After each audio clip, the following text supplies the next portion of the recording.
Tap, tap, tap. Is this thing on, Larry? Larry, can they hear us? I think so. I think we're broadcasting again. All right, we are back here at Canadian Tire Motorsports Park. As had a few technical difficulties. John to the rescue once again. Yeah, John Robertson bailing us all out here once again, the great folks at Apex Racing TV. So, Larry, let's do this. We've got our 15-minute lone qualifying getting underway, and our drivers are going to be going out trying to set the fastest lap to set the grid for tonight's race. They're going to have 4 laps to do it. Let's show everybody now that Kevin Ford has safely made it across the border, has gotten through customs with his Lamborghini. Let's turn things over to Kevin, and he is going to give us tonight's track guide of Mosport, Canadian Tire Motorsports Park. Welcome, everyone, to beautiful Canadian Tire Motorsports Park. Great to have you with us as we provide you your track guide today around this beautiful 2.46-mile course. This one is one of my favorites. It is full of undulation. It is full of radical corners, and it is full of a lot of speed. Here we go. Let's take off and head down the front straightaway. You'll notice our main pit area to the right. Our fans to the left sitting up on the hillside there, as they do around most of this course. Coming down into turn 1 here, this is a very fast right-hand sweeper. Drivers will use up every inch of that exit to get a good run up into turn 2 here. And this is the dastardly corner. Track just falls out from underneath you. Car wants to drift out into the grass there. You got to be real careful coming to throttle. Coming down into turn 3 here, pretty simple turn, a little bit of a crest there. At Apex, tend to get that back end loose there as well. As we come out of 3, we'll head down into 4 here. This will take us into Moss Corner, the famous Moss Corner. Down into second gear here for this corner. We're going to get a wide rotation, come right back to the bottom and right back to the floor and up and out of that corner and up onto Andretti straightaway. 2 very slight bends to the right here. Turns 6 and 7, coming around 6 now. This is the best opportunity for slipstream here at Canadian Tire. One long backstretch here, and this is where overtaking happens. Coming down here into turn 8. Big sweeping carousel. This will bring us to the left-hander of 9. Our pit entry will be to the right there. And then into the final quarter of turn 10, right back to throttle and up out of the exit. This will bring us back across the stripe. There you go. There's your track guide for Canadian Tire Motorsports Park. Thank you for being with us.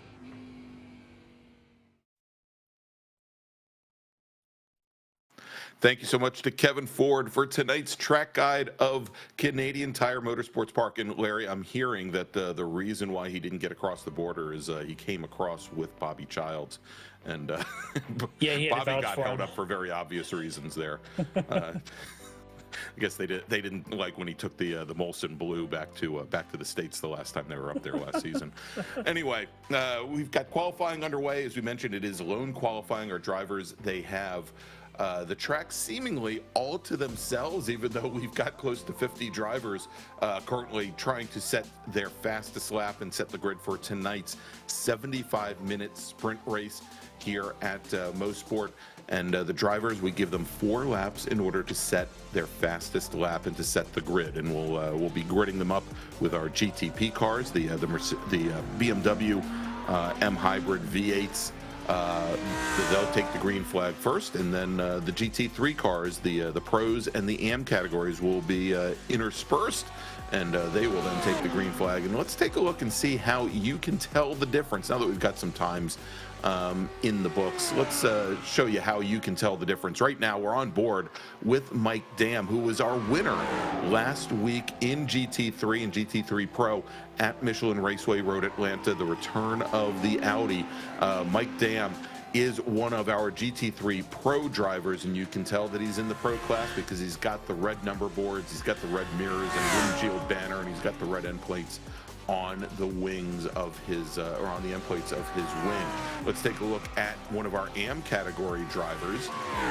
Now let's jump over to Michael Brooks driving the number 83 Porsche. Mike is, you can tell he's in the AM category. He's got the green number boards and mirrors and windshield banners and end plates on the wings. And if you look at that timing pylon on this side of your screen, you'll see that we place the positions in class by the green as well for our AM drivers. And Mr. Brooks, currently our provisional pole sitter in GT3 AM. And then if we jump over Bailey Petrowski, he was until just a moment ago our fastest of the GTP drivers, and as I say every single time we have our World Challenge races, Larry, if you can't tell the difference between these GTP cars and the GT3 machines, colors. Could I have a Lamborghini to sell you? Yeah, exactly. So the GT cars, they are typically going to, or the GTP cars are going to have the black windshield banners, and most of them have black mirrors. In some cases, like Mr. Petrowski, they're green.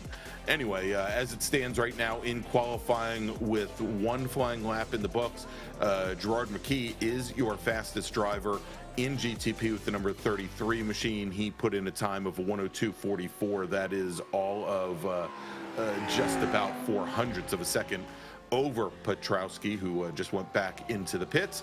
In GT3 Pro, it is Mike Dam in that Ryan Racing Audi with a fast time of a 114.60, just about 2/10 up on Yago Mores in his Porsche, with Robert Hartley running third fastest. And then in GT3 AM, Michael Brooks, your fastest driver, Russ Ruddick, second fastest, with Chad Osborne running third fastest, and again very, very closely aligned there over the course of this 10-turn 2.47, 2.48 mile, maybe even 2.46. I mean, it's all in that conversion from metric to English. It gets kind of lost in translation, Larry. But 2.4 something miles, a little bit less than 2.5.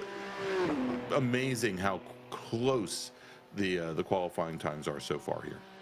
Yeah, it really is, which means they're going to have a lot of close racing. It's going to be a lot of on that knife's edge qualifying laps for an hour and 15 minutes. I think it's going to really dictate the pace of this race, which means when we start intermixing, when those GTPs, and they will quickly catch the GT3 field, it's going to get awfully dicey, because this place is a lot of fast corners, a lot of twists, a lot of turns, places for two classes to come together. They're pretty much everywhere. So this will be fascinating to see how good can the GTP field come through the GT3s, and then within the GT3s, who can take advantage of that as the two classes start to intermix. That'll be interesting. But the pace of these cars and the spread of them being so tight is going to make for one interesting hour and 15 tonight. Well, Larry, why don't we do this? Because he's sitting in the green room waiting for us. He's already put in his 4 flying laps here in qualifying. Let's talk, if we can, to Fernando Takahashi. He's a driver of the number 79 WJM Motorsports GTP car, the BMW M Hybrid V8. New this season to the World Challenge, and it's, as we're talking about that speed differential, Fernando's definitely going to have to deal with that driving one of the GTP BMWs. All right, so we've got Fernando Takahashi with us. Fernando, hey, there you are. Hey, so welcome to the Ricmotech series. I think the last round a couple weeks ago was your first introduction. It probably didn't go as planned, but how's the experience so far through a round and a little bit? Yeah, first of all, thanks everyone for organizing this. This is a super well-organized event, so thanks for that. Last week didn't go as planned, but it's racing, that those things happen. But glad that was able to get to this event. Just being here, it's already a satisfaction. I wasn't expecting something like this. So when I was invited by Ford, it was a real surprise for me. So it's been great, and for this season, I just trying to keep up with these guys, learning a lot. I've only been to iRacing for 18 months. So still learning my craft here, and I hope to evolve by participating in this league as well. Yeah, well, looking at the qualifying tonight so far, I think we've got about 14 or so with the GTPs registered tonight. You are right there in the middle of that pack, currently 6th, and I'm looking at the spread of times. You're 100th behind Palikui Grant, who was one of our perennial winners the first season of this, of having the GTPs. You're another 10th behind someone else. You are in the mix of some pretty competitive drivers. How does that how does that play into your strategy going into a night like this, knowing that on pace you're right there with all of them? Yeah, it's gonna be a tricky track. Everybody has to be careful, so I'll try to play nice here, and especially with a big field. I've been quite many incidents here at this track. I like it, but it is a tricky one. So I'll try to stay safe and probably not risk too much tonight. But let's see how it plays. I usually manage traffic well, but here it's always a challenge, a bigger challenge. Yeah, for sure. We were talking about that a few minutes ago before you jumped in the booth here with us, how difficult traffic is. I know this league sets up a lot of practice sessions for you guys. Have you been able to take advantage of those this week and get a chance to work with the other GT3 cars through this field to see how are they going to interact with you in the GTP? Yeah, that was an interesting one because I joined in the 2 sessions on Wednesday, and it was interesting to interact with them, and not only interact, but when something wrong was happening, some drivers were really nice to say, hey, I think we should do this or do that, and kind of, aligning and sharing their experience. I think it was not Schwenke, I can't remember, Travis Schwenke, he was on the GT3. We almost got into an incident during practice, and he said, hey, maybe we should do this, maybe we should be more careful here and there, and that worked pretty well, in my following laps, that worked pretty well, and I really appreciate the not only the feedback but the guidance from the more experienced drivers. Yeah, very helpful group out here. Everybody wants, to really to teach and to learn, and to really, it helps the whole race all together. And obviously folks like Travis is, one of the veterans out here, always seems to be willing to lend a hand. And it's great to hear that you're getting, that kind of feedback. Those are always helpful. Do you have any friends and family watching tonight? Maybe some friends in Brazil that are taking in the race that you want to say hi to? Yeah. Oi, pessoal, e minha família. Obrigado por todo mundo aí que está assistindo no Brasil. I was thanking them for watching. There's a lot of people watching me, my in-laws, my parents, my family. I also thank the WJM Motorsports team for giving me this opportunity to be part of this event with them. And all my friends and family here in the United States too. So really thankful for their supports, and very happy to be here tonight. Well, that's awesome. I know you're going to have a good time tonight, and to build on whatever that first race experience was, but tonight's going to be better for you. So, Fernando, good luck tonight, and maybe we'll get a chance to talk to you at the end of the night if you could do well. All right. I hope that's so. Thank you. All right, there you go. Fernando Takahashi, driver of the number 79 WJM Motorsports BMW M Hybrid V8. Good luck to him tonight. And Larry, that was one of the first things I noticed during as I played back our show from 2 weeks ago in round 1 from Michelin Raceway, was that Fernando had a heck of a lot of family members sitting in the YouTube chat cheering him on very early on. So we're full global. I love it. That's yeah, absolutely love it. So we've got only about 10 seconds remaining here on the clock, and I believe all of our drivers have either put in their 4 flying laps or they've boarded their last laps, with Gerard McKee, Petrowski, and Morales, your top 3 in GTP. But as you were talking to Fernando, I mean, it was absolutely so stark and clear as day that out of close to, I think, 14 GTP drivers, Larry, the top 10 were all within like two or three tenths of a second. I mean, amazingly close. So let's do this. Let's run down the starting grid, as we're going to have a little bit longer pace lap than normal. It's actually going to be, I think, more like a lap and 2/3 here tonight. So we've got a little bit of time to kill. Let's take a look as our starting GTP cars. Gerard McKee, with his qualifying time of 1 minute 2 seconds, .437, will start off on the inside of row number 1. Bailey Petrowski will start off second. He finished 3rd last time out at Michelin Raceway Road, Atlanta. Ben Morales will start on the inside of row number 2, with Marcel Leclerc starting in 4th. Palakui Grant, multiple race winner in the last season, season number 6. We'll start 5th tonight for D2D racing, and right next to him, Fernando Takahashi sitting right in the middle of that very packed GTP field.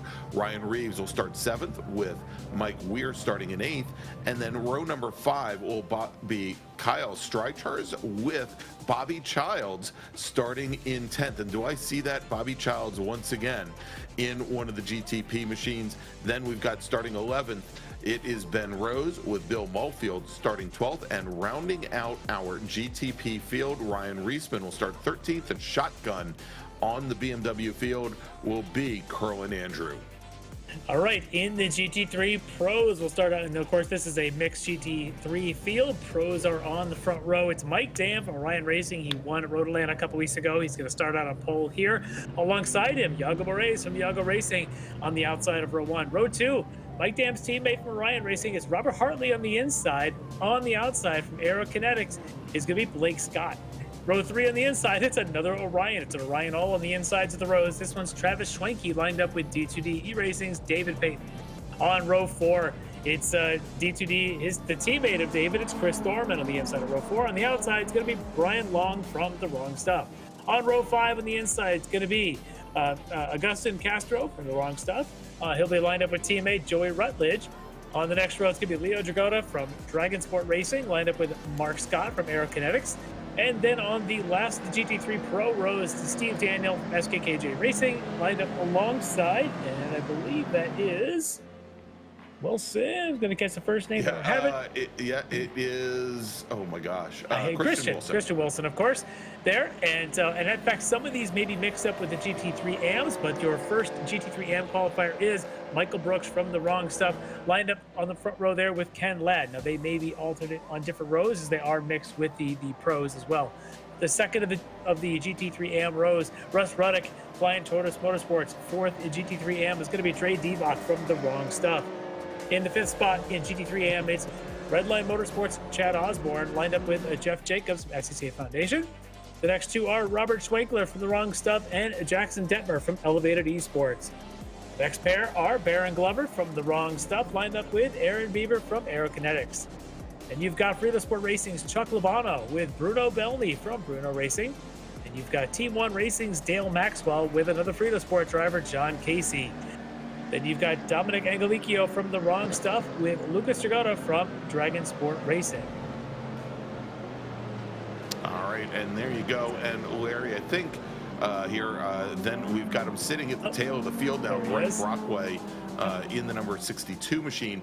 Now, it appears as though both Lucas Dragota as well as Russ Ruddick, they had gridded up, and they were in the field and then brought their cars back to the garage, Larry.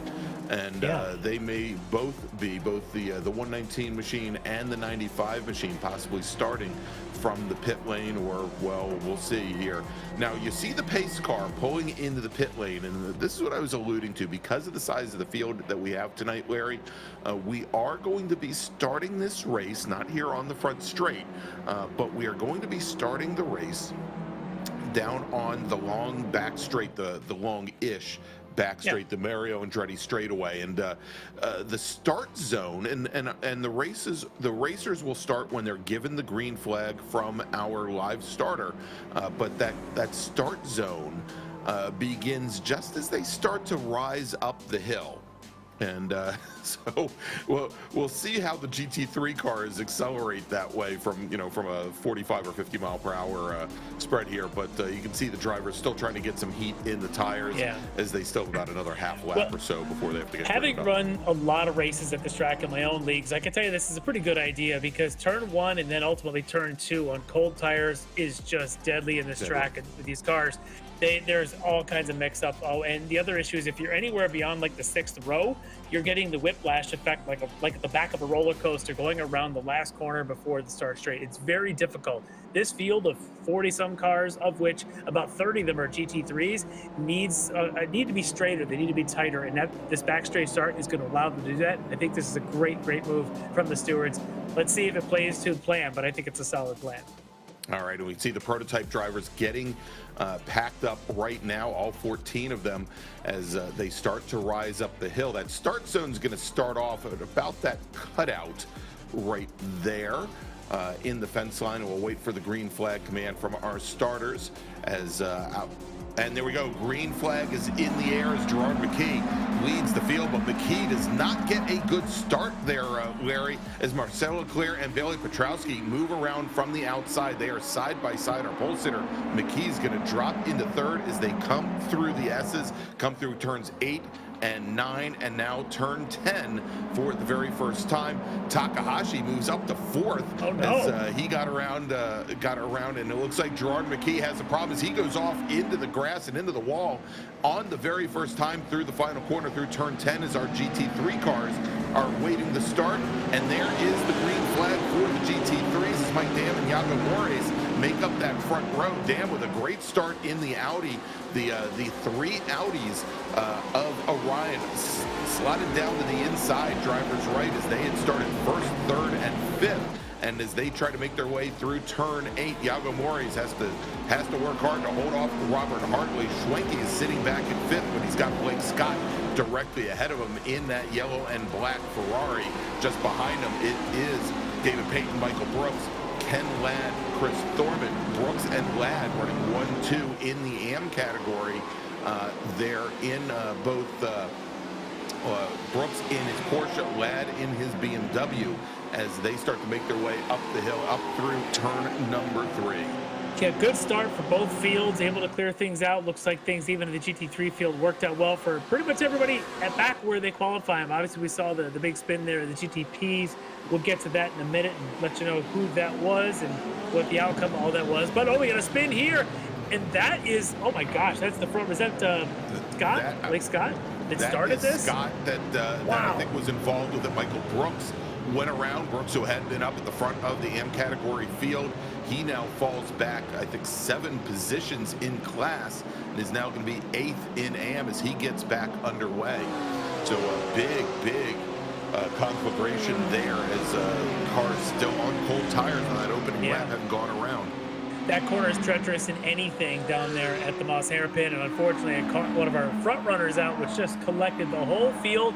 And now you see what is happening is it brought the front of the GTP field on lap 1 to the back of the GT3s already, wasting no time. No time, and you can see, look at the log jam here, Larry, as they come through the S's, come through turns 9 and now 10 onto the front straight, and the GTP cars not carrying a lot of speed through that final corner. They were practically on the binders all the way through here now, as they're going to have to try and weave through the field. As we watch there a little bit further back of the field as they're making their way around, I think, Greg Brockway. Oh, no! And 2 prototype cars now go off. They're going to join McKee in the pits, and that was, let's take a look. Down through the field. Billy Petrowski just wrecked as well, and he was one of the front runners at that point. Oh my goodness! Morales and Leclerc as well. Yeah, so Petrowski, who finished in the top 3 last week, had started on the front row. So both of our drivers, Larry, that started on the front row tonight find themselves now with a lot of damage to repair in the course of this 75-minute race, and that is going to move. Surprise, Fernando Takahashi up to the lead here. And he's using the grass, sticking around some GT3 cars down the Andretti straight as he comes into. Oh, and that's one of the Orion cars off in the background. That's Robert Hartley in the number 3 machine that has gone off over at the hairpin or Moss corner, and he's going to now fall back through the field. And he had similar issues just 2 weeks ago, Larry, at Road Atlanta as well. He did, and now you got one of our Ferraris coming down on turn 1, even catching some grass. Luckily, he was able to save it. That's a tough place to catch grass on the outside. There's a lot of places around here where there's a lot of speed. Touching grass is not a good solution to that. So you got to keep it on the pavement. Turn 1 will kill you. The rest of this place, though, is right now it's just packed. It's just wall-to-wall cars. If you expect 45 on a 2.5 or 2.46 mile course, there's just cars everywhere. And these GTPs right now are under so much stress to find their way through the first time of the pack in the GT3s. If they can, they'll get a couple of clean laps. These 2 teammates, it's Ryan Reeves, we got the shot on there. And I think it might be Kyle Strikers, right there with him, his teammates. So they're going to work together, hopefully, trying to get around one of the wrong stuff competitors there. I'm not sure which one that was. All right, Larry. What do you want to start? Get away from the action here because who knows what we might miss. But let's take a look. John's got queued up some of those early lap 1 and lap 2 incidents. So let's start off here with our That's McKee, the pole sitter in GTP. McKee coming out of turn 10 onto the straight. Wow. Yeah, and he just and all you could think is cold tires there, Larry. As he got on the throttle early, and the rear you know what? rotated. For him, honestly, it looks like he just tapped the wall going backwards. There may not be a lot of damage on him. He might come out of this okay.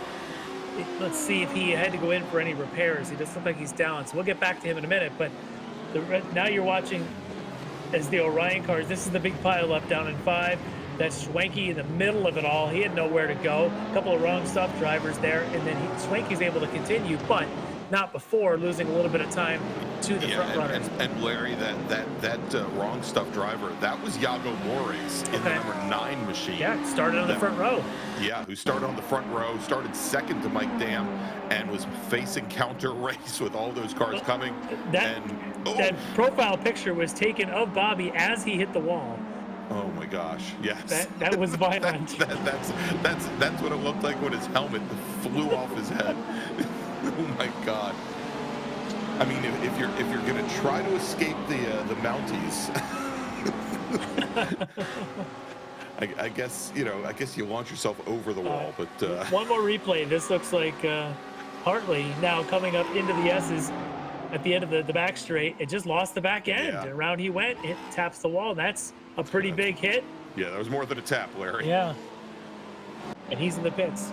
So in the pits, as far as I can tell, have been in or are in Bailey Petrowski, Ben Morales, Marcel Leclerc, Gerard McKee, Bobby Childs, Rob Hartley, Mike Weir, and Lucas Stragata have all spent some time or are currently spending time in the pits. Yeah, and of those cars, remember we started off with 14 of the GTP cars. We currently have 6 of them sitting on the pit lane. So a good portion of that field now is decimated. Let's take, and I just missed the message from race control there, Larry, that we just threw up about some incident responsibility. Some information 223 and 825 will be reviewed afterward. That's the Marcel Leclerc and Ben Morales. Leclerc and Morales, yeah. As they had gone off coming through turn 2. All right, as we're on board right now with your GTP leader, that is Fernando Takahashi from WJM Motorsports, and he's got some company there behind him. I think that's probably could be Grant, I believe, right behind him. That is indeed, that is the D2D E-Racing number 71. I'm so not used to watching that livery. Yeah, I mean, new livery this year. Yeah, he's part of the that D2D team this year, but he's settled in. These two have settled in. They got a couple of laps here without much traffic. Now, having made it through the field the first time, it's going to happen again. Because with such a short lap, just over a minute and 15 seconds is the differential essentially between a GTP lap and a GT3 lap, about every 5 laps, they're going to come to the back of the field again. So brace yourselves, it's coming through. They're coming through, exactly. As we watch now, a great little battle here as Ben Rose, driver of the number 5 machine, he's got Kyle Strikers in his sights here, and not all that far behind Curlin Andrew, driver of the number 2 machine. Here, this is the battle currently for 4th, just off the podium, as it looks like the 2 teammates, Reeves and Strikers, have separated out just a little bit, and Strikers has been left somewhat in the grasp of some of these other drivers. And what we learned in the first round just 2 weeks ago was sitting in 4th and 5th at this stage of the race is a pretty good position because things happen in front, whether it be pit exchange issues, traffic issues, potentially even penalties come. So being in a position to podium, if you're sitting 4th, 5th, 6th, you're certainly in a good position at this stage of the race. Oh, and running a little bit wide there was our leader, Takahashi, coming out of turn number 10, and that has put Grant on the attack as he tries to come down the outside. Driver's right going into turn 2, dropping down that off-camber hill. Yeah, Grant putting all that pressure on. Takahashi maybe watching his mirrors a little bit too much, getting a little bit too defensive. This is not the easiest track to pass on because there's really only one true slow corner that's like a, and that's it here with the Moss hairpin. The problem is the approach and the getaway, as they say, are very difficult to make any kind of a passing move. You've got to do it at the end of this back straight before you get to the S's, which means you got to try some draft. But these cars, so much horsepower, there's not a huge draft effect. We'll see if Grant gets one this time. Well, he pulls up and is able to come right alongside as they're about halfway down the Andretti straight and coming down, under braking down into turn 8 and into the S's, and slamming right across the nose of Takahashi is Podium Grant. He's your new GTP leader, but they're going to end up having to split these GT3 drivers, and that's going to put Takahashi right back into the lead as Grant had 2 cars acting as picks right ahead of him. A great move for Takahashi to use the pick there, coming through the final corner onto the front straight. Great job there, and that's Brian Long from the Wrong Stuff struggling at the Moss hairpin. He looks like a single car event here, spinning, and there's on the inside one of our Aerokinetics cars. And that is, let's see. That's the number 6-9 of, I'm trying to find that it. Is, so many cars.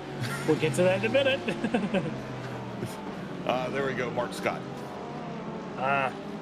John was all over it. He can find it faster than we could. Yeah, so a couple of spinners there, and I wondered if Mark Scott basically saw the spinning car in front of him and then became sort of that second victim, trying to avoid the first one. That's Baron Glover we're on there right now, in the middle of this battle right now with Jackson Detmer in front and Bruno Bellamy behind. Yeah, and Baron is our season 6 GT3 AM champion. He is looking to repeat. Did not have the best of rounds at Michelin Raceway where Atlanta finished 7th in a pretty stacked field, much like tonight. A very large AM field as we've got another driver off, and I think that's Leo Dragata that is. I think it is. Yeah, it's one of them. Should be Leo. Ooh.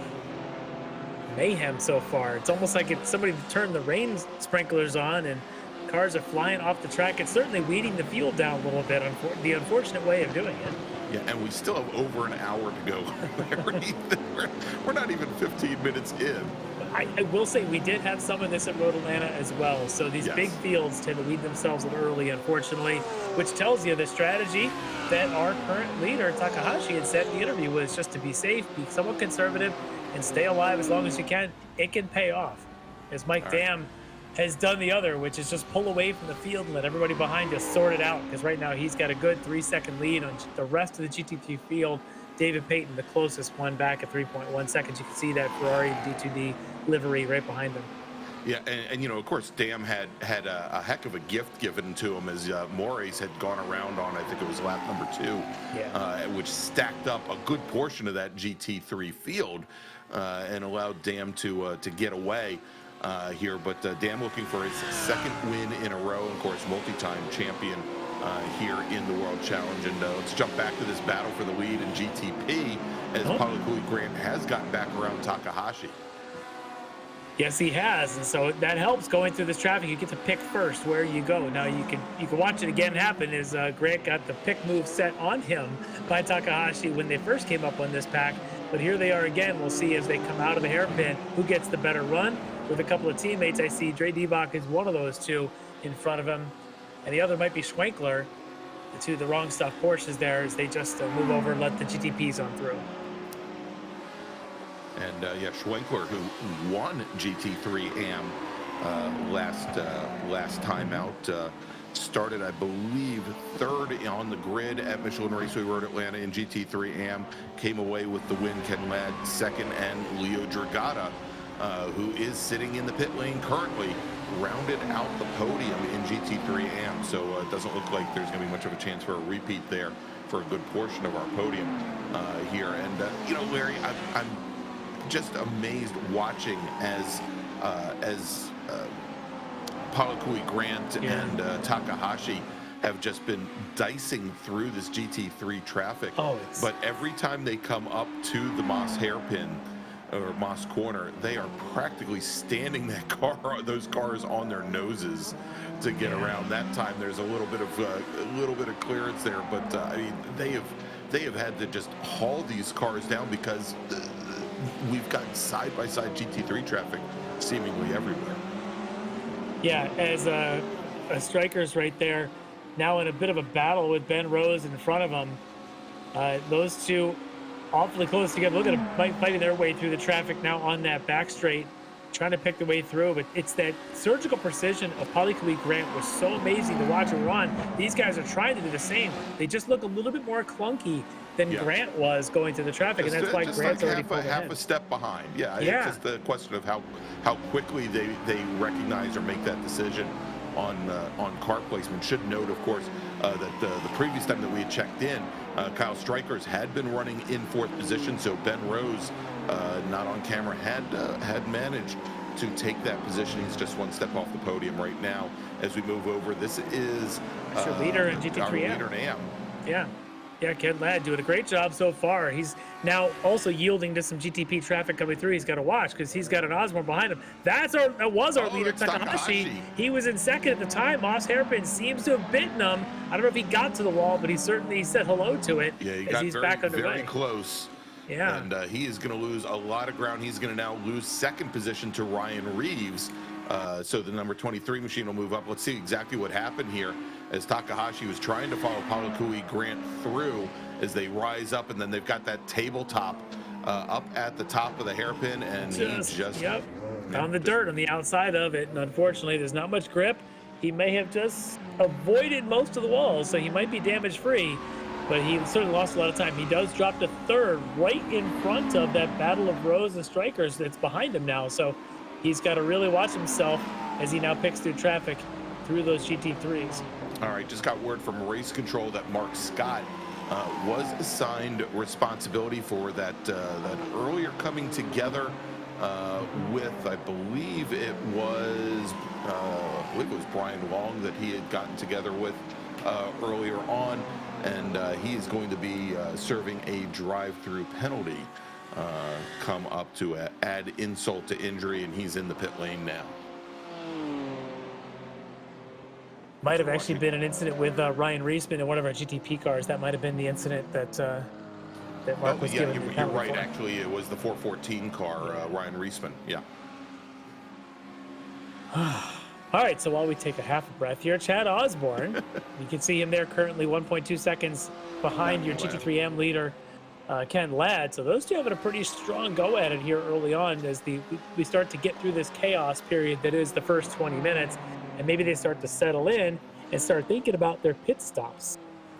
Yeah, and that is obviously another part of the equation here. Now we've already got a number of drivers that have been spending a good portion of time on the pit lane. Maybe those refueling stops aren't going to be a necessity, but for the majority of the drivers, they are, and we expect that for our GT3 drivers. Probably that pit window is going to open up somewhere around lap 23 or thereabouts. So about another 9 laps or so. The GTP drivers, the prototype drivers, 38 laps. So they've still got about another 16 laps or so. Well, Podium Grant now is that surgical precision that he was doing through the GT3 field is really paying off. That seems to be where his strength is tonight, and now opened up to a nearly 11.5-second lead over Ryan Reeves, and then of course Takahashi currently back in 3rd. He is starting to pull further away then from the battle of 4th between Ben Rose and Kyle Strikers that's behind him. Maybe he's learned a bit of his lesson in terms of where not to push that car around this place. Yeah. Exactly. Although it looks as though Takahashi, I think, Larry, is actually making up a good amount of ground on Reeves right now. We may see the battle for 2nd here again in just a few moments. He may even be gaining a little bit on the overall leader, Grant. So he's only 12 seconds back with a good solid 55 minutes of this race left. I would not say that this thing is at all decided. If these two keep it clean, you could see Grant and Takahashi fighting this thing out before it's all done.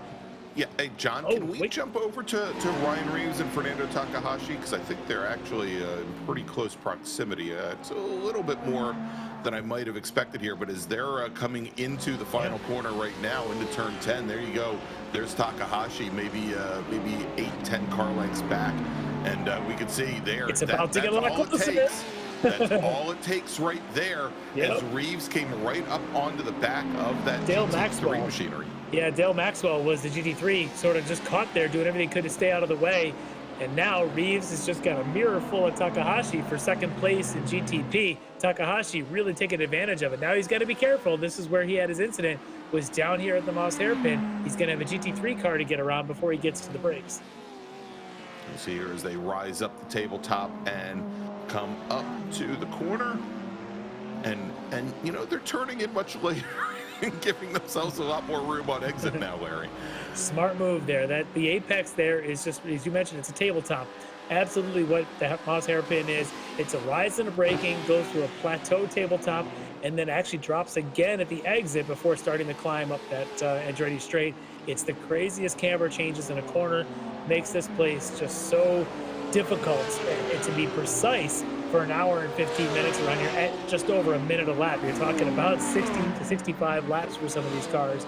That is a lot of times, a lot of opportunities to screw up that Moss hairpin. Yes. a lot of time. You know, and as you said, it's a corner where, running wide there, that is Russ Ruddick. Wow, what a bounce. Wow. He's going to make it all the way back to the track and across. I'm worried if he had a sim issue, because that car is just rolling. Yeah, it's as if maybe he's got a brake pedal issue or something, Larry, because it hit the wall and then just continued rolling back, and now you can see it just kind of rolled forward until the end. Also off is Dominique and Angelicchio, and I wonder if he was there caught was up by a slight tap there, I think, with Ruddick. Let's take a look. Yeah, so and I think as Angelicchio Ruddick was coming back across the track. Angelicchio's coming down through 2. Yeah, and Dominic tried to move Ruddick over, and there's the tap, and just had to take to the grass to avoid him.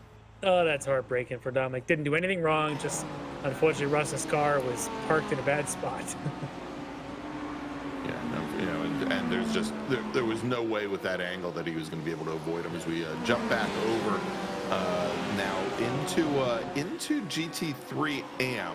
And this is Bruno Belny in his Ferrari, the number 7 car, currently running 7th in a pretty stacked GT3 AM field. He's got Robert Schwenkler, who is our winner from round 1, directly behind him in the Porsche. Iago Mores, who started off on the front row.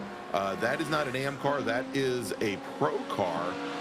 There it is. And you got Chuck Lobano sandwiched, Lobano in the BMW sandwiched right in the middle of all that. Yeah. Oh, a little bit of accordion action at the hairpin. Lobano, I didn't realize he was that young of a driver. Oh my gosh, yeah. Starting him young these days. Might be his home track here at Canadian Tire. Yeah, I was going to say it could very well be. I believe it is. Hey, we know Jonathan Grabowski is planning to have his young son behind the wheel in about 6 weeks. So. Yeah, 12 weeks old is never too young to. Perfect time to start. Exactly. Oh, as Bruno's coming into the pits now. I wonder if this is his planned stop. This will be the first voluntary pit run we've seen. And quite a bit earlier than we would have expected, Larry. Yeah. Again, pitting in on lap 17 or the end of lap 17, and we didn't think that the pit window would open up probably for another 6 laps. Yeah, we'll see what if he needs some repairs or perhaps didn't fill the car all the way when he came out of qualifying. But that's a possibility too. We'll see what he does. It may be possible to make it to the end. It's a pretty long run at a GT3 car to go another 50 minutes, but we'll give him a chance. As these teammates, Michael Brooks, coming in there now, starting to pull ahead just a little bit of Chuck Lobano. Well, and Lobano's he's got that little bit of a gap there. I think maybe as Belny pulled into the pits, and we've got one of our GTP cars trying to slice through this entire tire pack here. Well, it looks like Lobano's lost a little bit of the scent in that BMW. The BMW, I think, maybe a little bit, hurting just a little bit in a straight line here. Yeah. Although we don't have. Oh, that is not a straight line. That was Reeves, I think, going into the wall. Or is it? And there's Schwenkler. And I was going to say, the one thing I noticed, Larry, is as Takahashi had been putting a little pressure on Reeves in that number 23 machine, the rear end had appeared to be getting a little bit more loose through many of the corners here. Oh, this is going to be a challenge. Oh, is there going to be a 3 wide? Nope, our GTP car decides to back out. This 2 wide, Jackson Detmer, though, that looks like Jeff Jacobs there in front of them. Detmer now able to get between those two GT3 cars. Because that should be, yeah, it should be Jacobs and Detmer. The 2 cars battling it out. Side by side, look at them going through here. They're going to hold it all the way through the final corner. The outside line should have the advantage down the front straight. Yeah, and there you go. You could see where Jeff Jacobs just ended up dispensing with all of his exit speed, as he had to keep that car all the way down to the inside. And it almost appeared as though he had been the rear end of that Lamborghini had been scrabbling for grip for probably a good 50 feet or so as Detmer drove by. Yeah, that inside line is really tough to there. You only really take that, in my opinion, is if it's last lap and you just have to get to the starter stand. But if you need to go all the way down to 1, you've lost all that momentum. So, but they'll continue on as Steve Daniel there now getting around Jeff Jacobs. They're not in the same class, so Jeff just cordially letting Steve on through.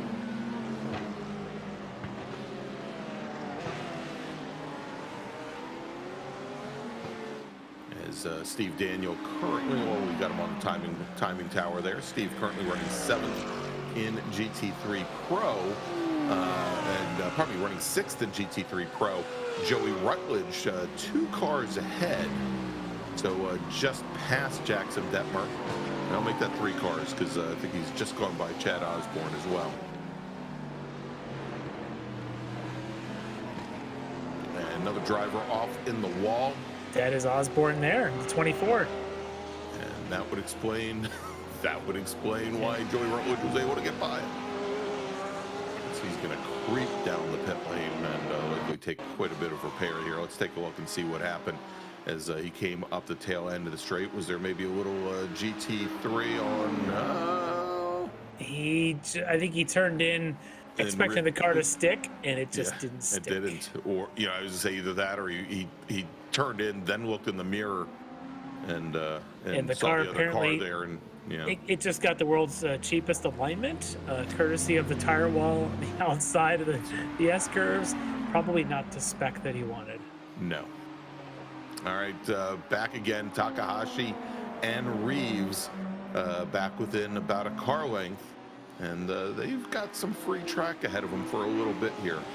We'll see what kind of pace. Yeah, we'll see what kind of pace they have without much traffic. Of course, as we say that, there's one of our, I think it's the Wrong Stuff BMW right in front of them. I'm not sure which car number that was. But as they are going to make their way around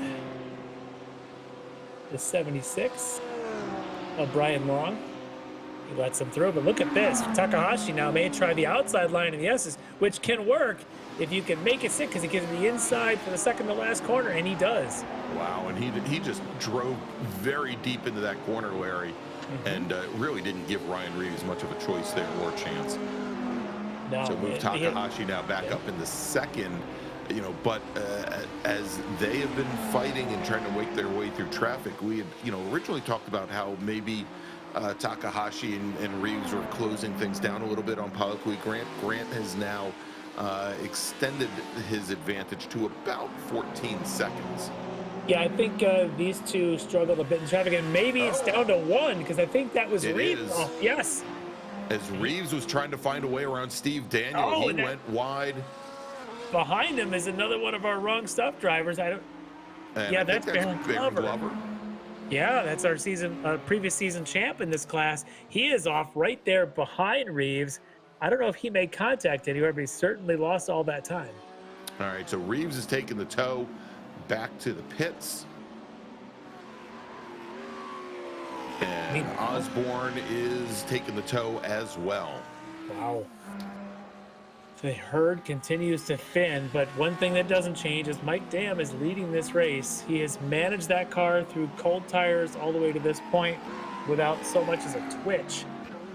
He, let the field fall behind him when the opening lap issue happened at the Moss hairpin.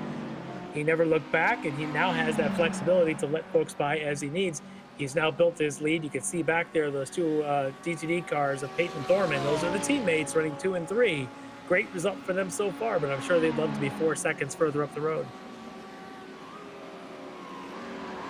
Yeah, and I think also, Larry, as I've been looking at lap times here, Travis Schwenke, last time by, Schwenke was a little bit off the 2 D2D drivers' times, actually about half a second off their times. He had been making up a little bit of ground there. As we jump back now to this battle in AM. Once again. Well, you've got the AM battle, and then you got Yago Mores. He's the red windshield banner there in the pro class, right behind these guys. He's the teammate to Brooks, who's going to try and make the pass through here. I think that's on. I'm trying to see who that was. He just got around. I think it was Aaron Beaver in that the Audi. Yep. In the Audi. So Brooks now picks up a spot and comes into the pits. Yeah, into the pits he comes at the 32-minute mark in the 75-minute race. That is going to move Beaver now up into 5th in AM. And as you mentioned, Yago Mores, who started off on the front row tonight, currently 7th in pro, sitting right behind. Aaron Beaver there, currently 5th in the AM category. Not in the battle with Mores behind him, so at some point here he could probably let him go. Doesn't fight too hard, but he's going to fight anyway. It's going to get dicey. That's a tough place. Mores, a little bit of contact as they come through Moss. They may have decided, they may have, like football players, decided to exchange jerseys. In this case, they're trading paints as they go around there. Either that or a pass of Grey Poupon over at Moss. I don't know. Oh, and we're going to go 3 wide. Oh, that's beautiful. That's going to give Yago Mores the inside line to finally make his way on through and take that position. Not really it's for overall, but not for class.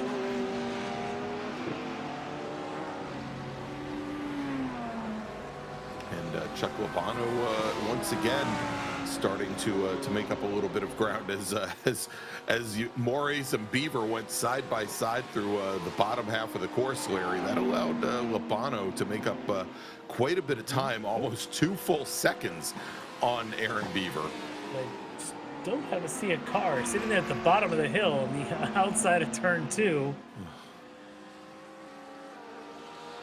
I thought that was one of the Dragatas still parked out there. It is one of the better spectator areas. I think he may have just gone to the toe, but that is a great place to watch from. Is strapped inside the harness with your Hans device on the side of the racetrack. I mean, look, it's north of the border. You're in a bunch of nomads. How bad could it be, right? Yeah. I was up there towards the Canadian border last week, and I can tell you it was not as warm up there as it is here, even in southern Michigan or even down in the Carolinas like yourself. It was a little chilly up there. It was. All right, Curlin Andrew comes down the pit lane, pitting in from 6th in GTP.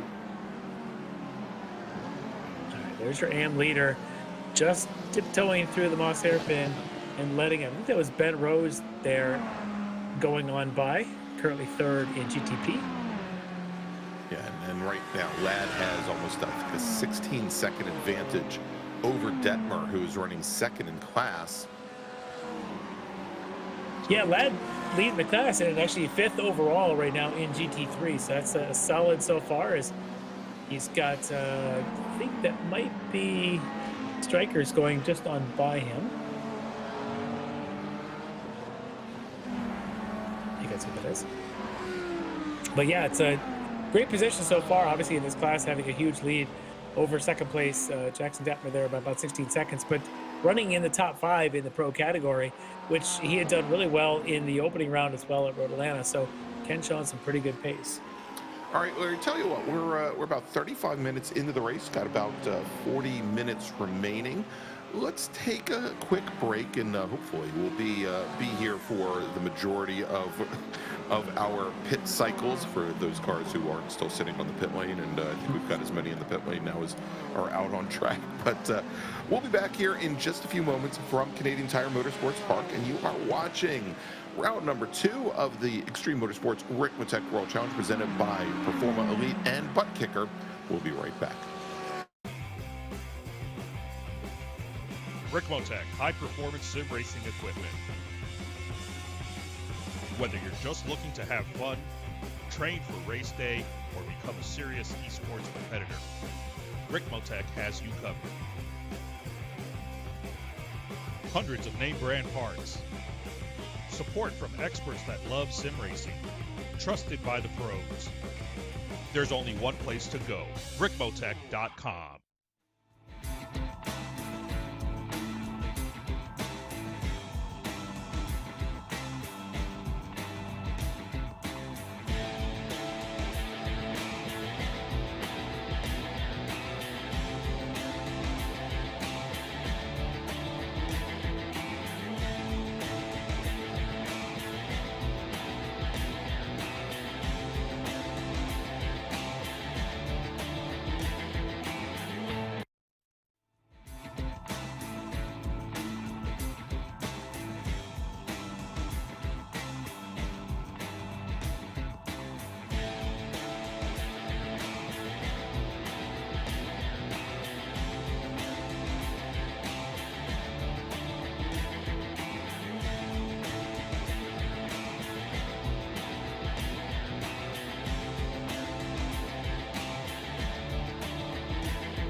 Ricmotech, high-performance sim racing equipment. There's only one place to go, Ricmotech.com. The search is over. The most comprehensive league scoring solution is here, with the ability for multi-level championships, custom incident tracking, post-race time penalties, support for heats, drop weeks display, multi-car team scoring, advanced web widgets, rookie championships, a custom paint system, and load those results in seconds. Visit extremescoring.info today. And welcome back to Canadian Tire Motorsports Park, Mosport, for round number 2, season number 7 of the Extreme Motorsports Ricmotech World Challenge, presented by Performa Elite and Buttkicker here at Apex Racing TV. And so, Larry, while we were at break in GTP, we had Bill Mulfield pit in from, I believe, 7th in the field, but we've just now had Fernando Takahashi bring his number 79 GTP machine down the pit lane as well, and it's looking pretty hectic over there. It looks like it, yeah. So we'll see how Takahashi does here on this pit stop, and if he's able to make any ground up on overall leader. There you can see in Polycui Grant. And when does Grant pit? We know last season he generally pit late as possible. Yes. In fact, he pit later than we thought he could pit a couple of times last season. We'll see if he shows that same trend here tonight. It's at Mosport, but it's looking good for him right now. He just got to be able to keep it clean and then get to his pit stop, and then we'll know how does that stack up between he and Takahashi. But look at him, just that precision again, knowing when to be patient, when to wait to get around the nearest driver, and when to go ahead and pop the accelerator and go on by like the boost button. Yeah, very, very instinctual there. All right, also coming down the pit lane, Jackson Detmer, who pitted in from 2nd in GT3 Pro. Jeff Jacobs also pitting in as well. As Grant gets his way around, should be Travis Schwenke in the Orion car, and I think that's your AM leader, Ladd, I think, right there behind him. And that's not for class position, but that is for overall. So Ladd, the AM leader, now right on the tail of one of the Orion cars for 5th in GT3. And look at him, he's really showing good pace tonight. He closed that gap up in the last couple laps. Maybe as this traffic's coming through, he's been able to take advantage of it. Well, and we also know, Larry, that we had that conversation with Mike Dam last week about the coming down the pit lane. There you go, Palakui Grant pitting in from the overall lead. We'll see where he comes out.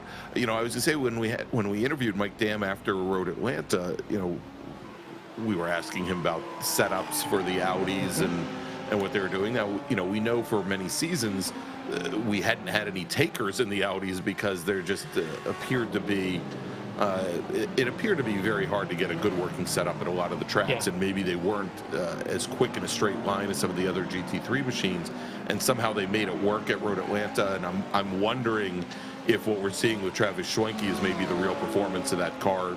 Obviously Dam had the mishaps behind him that allowed him to step out, but yeah, and that may be a big part of it. Dam showing his consistency here and pulling away from Peyton and Thorman, but seeing Schwenke struggle a little bit, maybe telling that car, maybe it takes a certain style of driving and a managing of the car. I think it was even Schwenke had said that, the car is a little dicey early on, and they get difficult. Well, this is going to get dicey. Both Ladd, your leader Nam, and Travis Schwenke are pitting together.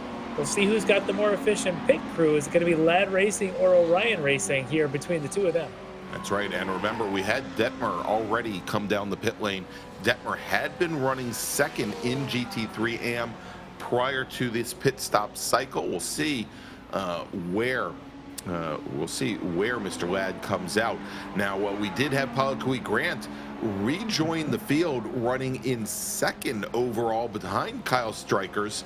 Takahashi came out behind Ryan Reisman, so that position that he had made up on track, Larry, he lost on the pit lane. The story there is Palakui Grant's pit time was about 20 seconds, whereas Takahashi is a little bit more representative of the rest of the field at 28 seconds. I do see that Ben Rose was in for only 23, but Palakui Grant with just a 20.6 second pit stop tells me he is sipping the fuel very efficiently out there, and he knows how to get through a long run with making his pit stop as short as possible. Being able to gain a good 7-8 seconds on someone at a pit stop is just massive when it comes to overall track position. He now can just pick his spots to get on by. He's got a little less than 35 minutes to survive out there, and it is survival tonight, but giving yourself an extra 8 seconds of cushion goes a long way to that survival. And now, we might want to look here as, again, Reisman had managed to get back around Takahashi, but only about a 5-second gap, Larry, between Grant and Reisman. Actually, well, now that Grant is getting some heat in his tires, that gap is expanding. Now we're up to about 7 seconds as Grant comes down the front straight. Well, there you go. And now you know why. Reisman had not come down for his pit stop yet. He is on the pit lane. We'll see where he comes out. He'll get his spot. I suspect Takahashi will probably, there he goes on by to take over again that third position. Kyle Strikers is, of course, still leading this race, having done his stop. I suspect he'll yield that position once he does come in the next lap or two, leaving Palakui Grant most likely to take over. But look at this. Again, as Takahashi trying to get on through the Chuck Labano, and then in front of Labano is one of the Orion cars. That's Travis Schwenke again. After having pitted in and at least taken fuel. We don't know if he took tires, but I assume he's still trying to get that machine back up to speed. Yeah, he may have taken tires. I thought I saw the car pop up in the air when he came into a stop, but we didn't see that from Ken Ladd, who had come in right behind him. So that may be part of what's going on with Schwenke. He's having to bring the tires up to temp gently there. But Labano out there has not stopped yet in that BMW, so we might be seeing him coming to the stop here any minute now, perhaps even this time by. And then we'll all wait for Mike Dam, who, for all we know, could make it about 73 of the 75 minutes in one tank. 1 lap to go, he'll pit in. Well, it looks like Labano's going to do at least one more lap. I think it's Crow and Andrew going on by him, or is that Reisman? That's Reisman. That's Reisman.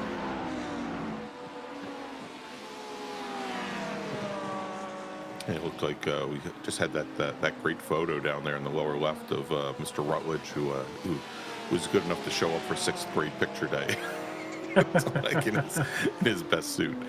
All right, we're watching now. This is Yago Mores, who Larry, after having had that second lap incident, having had the car right here. In fact, point encounter race. He's now worked his way back up into 4th position in GT3 Pro. He's got great pace. He had something similar even at Road Atlanta 2 weeks ago, where he had a bit of struggle early and then had the pace to kind of make it, up a lot of spots before the end of that race. So he's done pretty well with that. Now, what you're seeing here is Paulie Grant, you're now, again, race leader, has taken over that spot from Kyle Strikers, who's gone into the pits for his pit stop, and now he's exiting the pits. It looks like Takahashi's also been able to get up back into 2nd spot. So Rose taking over the 3rd as Strikers gets his bonus points that you do get for leading a lap, but his position after that is going to be about 5 seconds behind Ben Rose for the final podium position. All right, so Larry, here as we've got our final drivers coming and hopefully coming in for their pit stop soon enough, let's talk a little bit about our sponsor here for the 2nd season in a row, and that is Buttkicker. And once again, they've got a great package that they're going to be giving away to one lucky driver here in the World Challenge, and that is a Buttkicker Gamer Plus package, a $279.95 package that is going to go to a driver at the end of the season. We're going to be holding a raffle, and the way you increase your chances to win. You score more points, you do better in races. For every point that you score this season, season number 7 of the World Challenge, you will get another little ping pong ball in that big bin. And so the better you do, the more chances you have to win. And good luck to all of our racers. Must be present to win. But that's an awesome prize. And actually, I believe that is the case. They had to be at the final round last season to come away with that package. But real nice package. Yeah. All right, so Mike Dam still leading this race. The local boy, I guess, the Canadian here at Canadian Tire Motorsport Park.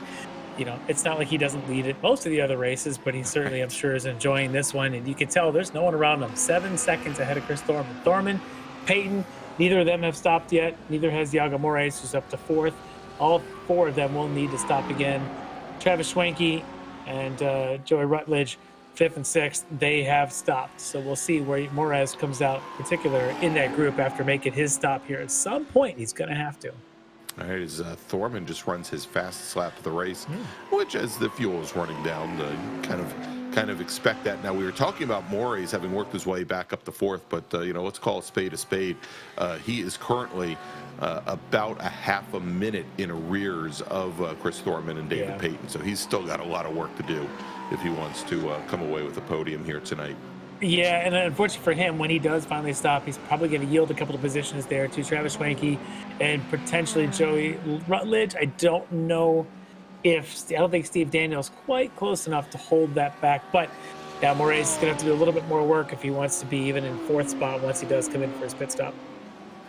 Larry, as we were just watching Mike Dam come up through Moss Corner, Moss Hairpin, and how cautious he seems to be going through there. I mean, he's got tons of time to give, and he's going to come down the pit lane now. But he was giving himself tons of room on exit, almost entering from center of track there. But Dam is on the pit lane. Chris Thorman is on the pit lane. David Payton on the pit lane as the 2 D2D racers try to mirror our race GT3 race leader. And you can see Dam is up in the air. He's taking tires as well. The 2 Ferraris, maybe not. We'll see here. But this will be interesting. Having seen the Orions taking tires, and I think the comments last time out were it can be sketchy in the first lap. We'll see if everybody else can get through the 75 minutes without taking tires. There goes the second of our D2D cars, Peyton, with Thorman looking like he's going to get on by him here. Yeah, in the pits. Thorman got about a 4 second jump on David Payton, and a matter of fact, Thorman made up a ton of time on the pit lane, almost 4 seconds on the pit lane, and I think the issue is he just didn't take tires, Larry. Either that, or he really short-filled the machine, and he might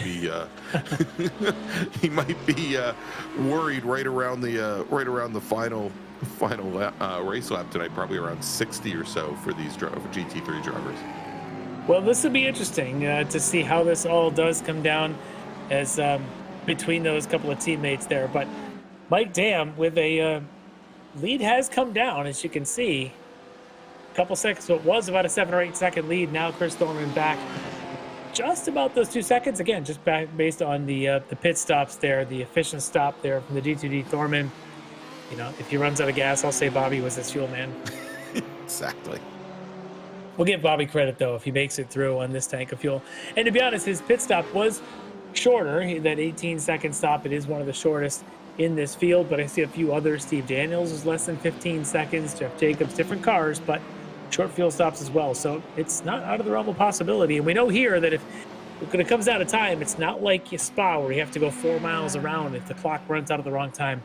This place, it's only another minute to go, worst case scenario, if you're on that worst case fuel load. So it's maybe there's a chance, if there's a place to take a chance to cut it close, it might be here. Could be here. Here or Lime Rock. Thought the two of the shortest laps we'll find. So the Moraes question is there. You can see him on the screen. The question was, how far down would he fall after his pit stop? Well, apparently 3 spots. He did fall behind Steve Daniel, but you can see he's right on the tail of Daniel to try and get that 6th spot back as Curlin Andrew, the voice of Source Racing, is in the pits now in his GTP car. Thorman definitely sticking with Mike Dam at this stage. This is good. He had been running a very similar pace to Dam early on, and I think it's just a question of being able to get close to him here under the pit window. And I think the question will be, again, or 2 questions, Larry, is going to be, 1, did he short fill the card? Will that be an issue at the end? But if he didn't take tires, how is that Ferrari going to handle come the end of the race versus what Mike Dam is seeing right now? Yeah, for sure. And then right now, it looks like Dam's caught some traffic in front of him, which is going to help Thorman get right up on the back of that Audi coming around turn 3. Let's see if they get on by this before they get to Moss, or if it's going to be a pass in Moss to try and let Mike Dam to get on by before Thorman can catch them. Nope, they're going to go through 1, 2, 3 through the Moss hairpin. Let's see who that is in that Mercedes, if that's one of the Dragatas. It's a lot of damage on the back of that car, whoever it was.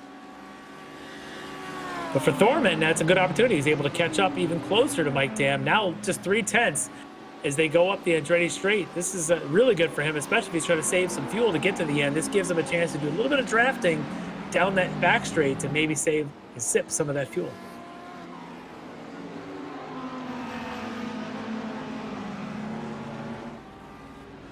As they've got GTP traffic. Is that Takahashi? Takahashi. Yeah. And Takahashi right now is, let's see, he's about 20 seconds in arrears. Pretty much holding steady to where he was, comes out of the pit stop. Remember, going into the stops, he was about 13 seconds, 8-second advantage for Grant in the pit exchange. Takes us to right about where we're at. So I think he and Grant are pretty much trading blows at this point, which for Takahashi is maybe to plan to try and get a podium, but if he wants to win this race, he's probably going to have to go a little quicker.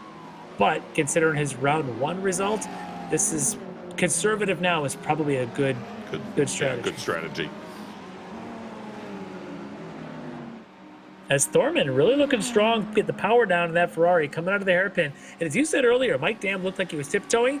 That's a huge advantage for Thorman, because that car looks confident in the Ferrari coming out of there. If he can take advantage of it, it gives you that run all the way up this straightaway. Look how he closes in on Dam going into the S's. Yeah, now he doesn't get a great jump out of Moss, and that's been the case 2 laps in a row, Larry. And again, for now, especially, if he's concerned about fuel, being able to save a fuel and just hang on the tail end of Mike Dam's draft for a while, not the worst thing in the world. But it looks like that one corner, that very critical corner, is one place where Mike Dam does have an advantage over the Ferrari. Well, we'll see. I worry that Dam maybe, even though his tires are newer, if the tires are newer, that could be a part of it. But if the tires aren't the issue, and it's just that Audi, as we know historically, was a bit of a handful, if he starts just going back to the struggle coming out of there like he was earlier in the race, it could spell an opportunity for Thorman. Got a good look at them now coming out of the hairpin. Pretty even, a little bit of squirrel, if anything, from the back of Thorman. Yeah, but Perhaps. Dam, again, he opens up about a half a car length to a car length by the time they get past the exit curbing. You can watch that time delta tick down as the draft helps Thorman a little bit. He gets down to just about 3/10 before they get up here to our last couple of corners before right start here finish. is where Thorman carries a lot of speed through the S's. That it looks as though Dam has to get out of the throttle maybe just a little bit more. Well, the only way to pass around here is either get a great run out of Moss or be willing to stick your nose in places it normally doesn't fit, like going through those S's, or even if you can get a run off the last corner down into 1, you can start to make a pass through 1 into 2. But for Thorman, he might just be content sitting back here waiting for another round of traffic before trying anything crazy.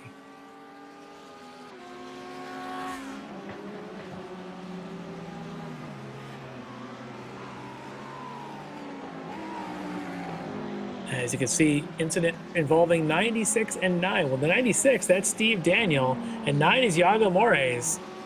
As they were together on the track at one point, they are now about 5 seconds, or a little more than that, actually. Yeah, more than that right now. Yeah, they're about 30 seconds apart, as I'm wondering if perhaps that contact was actually a spin for one of them, perhaps Mores. Yeah, We'll so let the stewards. Daniel's sitting 6th in class, but he's got 4 AM category drivers between he and Iago Mores currently. Oh, and the stewards have said no incident, no action further for the incident between Daniels and Mores.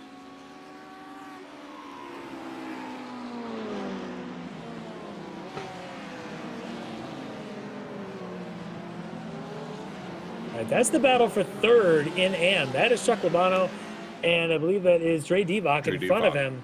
Yeah, between the BMW and the Porsche. And that is as close a battle as we have anywhere on the track, and this is for a podium in GT3 AM. These guys are about 10 seconds back from Jackson Detmer for 2nd, and about 5 seconds ahead of Aaron Bieber for 5th. Bieber may be able to use this battle to his advantage eventually, but these two are locked in while the GTP cars try to make a round. That's Kyle Stryker's trying to get through them right now.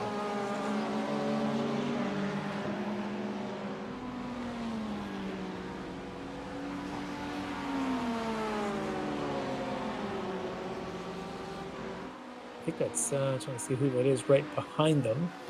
I think that's Bellamy. It could be. We know he had issues earlier in this race. He pitted early. He could be a lap down. I think that's the 7 of Bellamy. We'll see.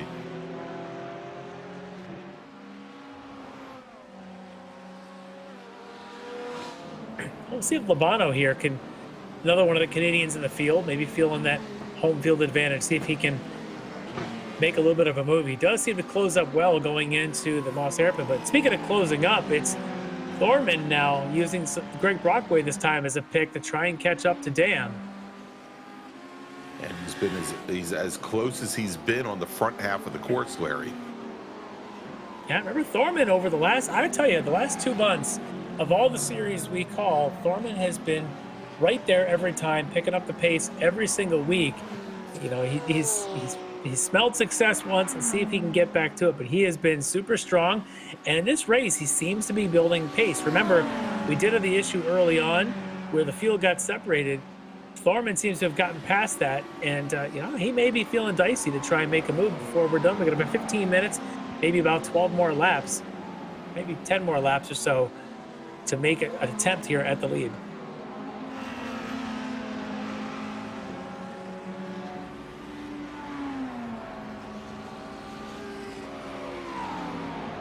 As I think that last GTP car going through was Polyqui Grant, the overall leader, going past the GT3 Pro leaders, and Grant's lead still over 20 seconds on Takahashi, so nothing changing there. Dan Thorman and David Payton, Thorman's teammate, currently 3rd in GT3 Pro. In AM, it's still Ken Ladd leading the way. Chuck Labano and Dre Divock sitting there right now battling for second in GT3 AM.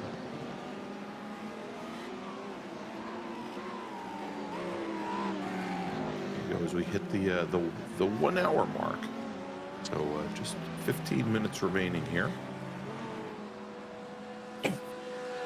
Well, 15 minutes of time for Chris Thorman to think, how am I going to get around this Audi? Where are my advantages, and how bad are my tires an hour into this thing? He's close. He's as close as he's been at the back straight there as we've been following this battle. I don't think he's been at 2/10. He was this time before they got to the brakes. But then he does actually lose it here in the second part of these two. Within that time delta grow to 6/10. It looks like Mike Dam is quicker through those last two corners. Maybe not the first of the three, but certainly the last two.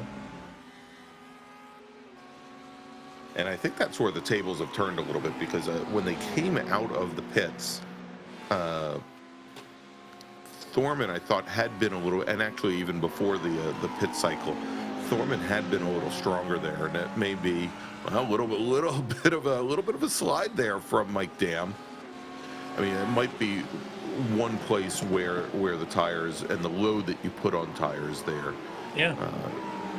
might be a problem for Thorman. Now, coming out of practice sessions this week, wow, look at this. Thorman pulled right up to the back of the 93 machine going into Moss. Again, lost a little bit of ground on the exit, but he's maybe starting to push a little bit. A little bit of tire spin, it looked like, coming off the exit of that, but the engines look confident for Thorman to be able to chuck that car in, and now he's so confident he's going to at least make a move, and I think he's going to block a little bit of, is that Takahashi now behind him? Again. And who's that off to the side? It's one of every time we come back to this pair, we've got Takahashi trying to make a pass on him. Well, that was one of the wrong stuff cars off to the side there at turn 9, so I don't know who that was, but that certainly will wake you up a little bit.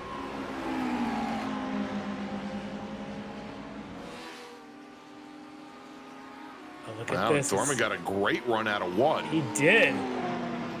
He looks very confident right now. Like almost like he feels like he can make a pass at any time, and he's just trying to find the right pass. He's got Mike Dam sort of on the ropes here on the wrong side of every corner entry.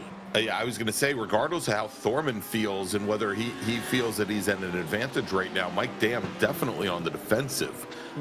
Numerous corners in that sequence as Dam has really been sticking the car down the inside, because I think he knows that the exit speed on the Ferrari is a bit more than what the Audi can handle at the moment. Yeah, Thorman with the confidence through one, and now showing the confidence entering the Moss hairpin. It's really boding well for him at this stage of the races. Again, another GTP car comes rolling on through. It's probably Ben Rose sitting in third, given the gaps of things. Every lap they come around to turn 8 and 9, and there's another GTP going on by him. Which means Kyle Stryker ought to be the next one through in about one more lap. Let's see if that turn 1 advantage leans to Chris Thorman one more time. He gets tighter to the apex earlier. He does. Than Dam, but Dam able to hold his own through there this time. And this turn 2, I tell you, it defines for me, as much as Moss hairpin, turn 2 defines a good lap from a bad lap. If you take it right, there's such speed you can carry down through the lower part of turn 2 all the way down to the 3. Yeah, and it looks like Thorman may be pinching a little bit on exit. I think he gives up a little bit of speed there as it then doesn't reverse, but then starts to move back up the hill when he could use that extra little bit of momentum. Again, he closes up. I think he's got confidence in the middle part of the Moss hairpin. Whereas to me, Mike Dam again is tiptoeing through that section of the crash. He could be just trying to make sure he emphasizes exit, but it certainly closes the gap.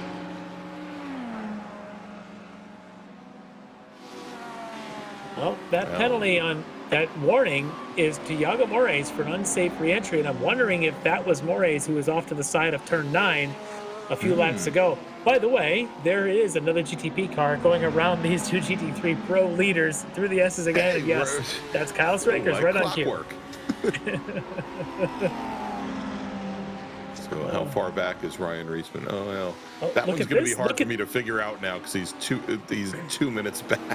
But again, where it went through really got Mike Dam out of his rhythm going down through 1. And now look at Thorman again. Right there pushing Mike Dam around Mike Dam off his line. through the corner. Yeah, let's take a look here. Watch them go and see if Thorman's got the same confidence this close to Mike Dam going into the Moss hairpin. It's one thing to have confidence when you're 6/10 back. It's another to do it when you're 2.5 or 3. Well, we'll see what he can do. All right, so right now your leaders in GTP, Palakui Grant, Fernando Takahashi, Ben Rose, 1, 2, 3.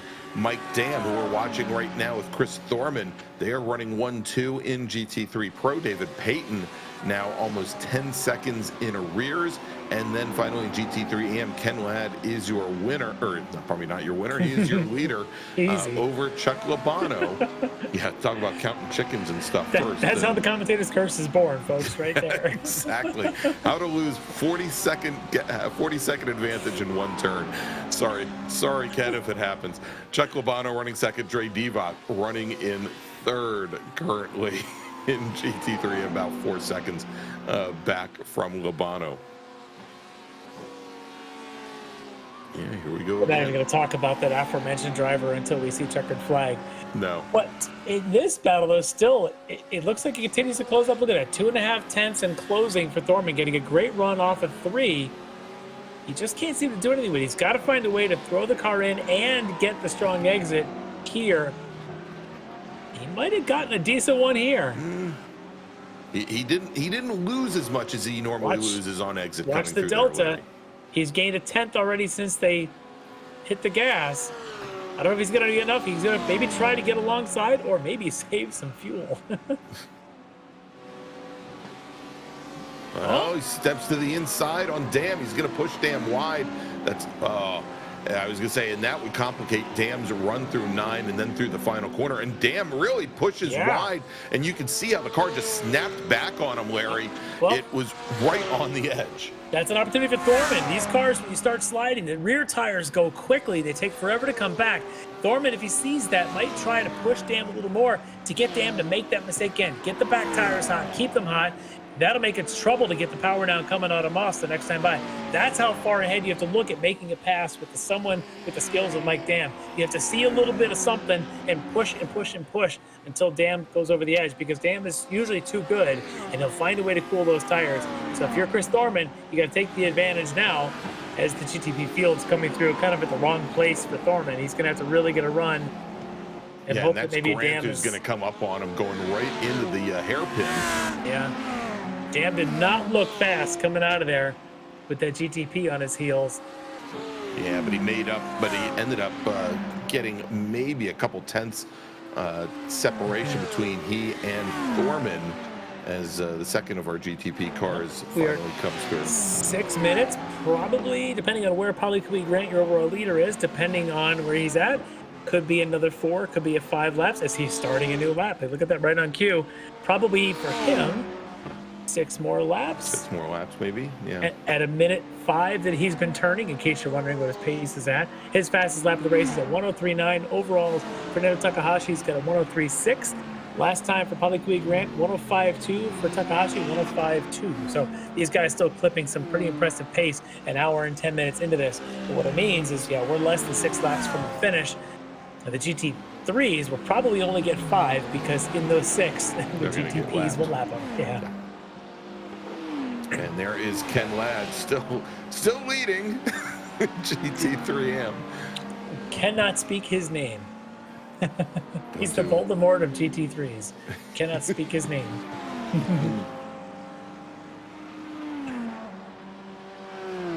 If anything happens, I'm blaming it on John. Jonathan? Yes. Grabowski? Yes. All right. So Ladd's lead right now is about 4 seconds on Chuck Labano in second. Dre Divock has got dropped a little bit to third because he's actually under attack from Aaron Beaver in the Audi, as those two are now just a half a second apart for the last step of the podium. Beaver earlier I thought was running up into second here, but now looks he's got some good pace catching to Divock. Yeah, it looks like Divock is holding off Beaver for the moment, but they might want to jump back to that battle for a moment there. And there they are, as they've got a couple of GTPs rolling through them, but that is Aaron Beaver currently 4th in the Aerokinetics Audi. And then right in front of him in the wrong stuff Porsche, that is Trey Diebach. I suspect we're going to have these two nose to tail here before we see Checker. And these two are nose to tail with the GTP behind them. That should be Fernando Takahashi trying to go on by them this time. Oh, and Mike Dam runs a little wide coming into the hairpin. This is Thorman's opportunity. Dam still got a pretty good exit there. He did, and he got balked a little bit, I think, coming up into the hairpin by the Porsche just ahead.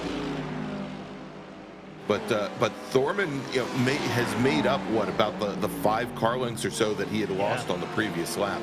I think that's Schwenkler. Machine right now. I think that's Schwenkler in the damaged, the wrong stop, the 235 of Rob Schwenkler. Currently running 5th in GT3 AM. Yeah, that's him there right in front of him.